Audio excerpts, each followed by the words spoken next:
Hi, hello, welcome to my new video. In this video, I am very excited because we have crossed 500 subscribers. And as a part of this celebration, we are going to unbox something special. Can you guess what it is? So before we start, please subscribe to my channel if you have not subscribed and click on the bell icon. So let's begin.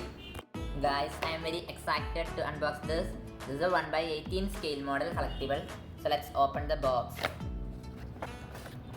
This is the KTM 990 Supermoto R, a branded bike. It has rotatable handle. Even the stand looks cool. So let's unscrew this now itself. Just look at the body of the bike. It has great detailing. The stand is adjustable. And the handle is rotatable. Wow. Even though this is made in China, it looks excellent. And this is the most important thing, this tiny bike has good suspension.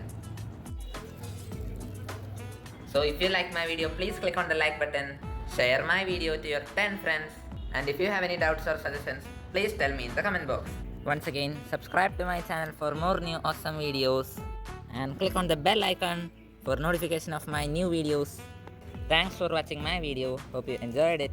So till our next video, bye.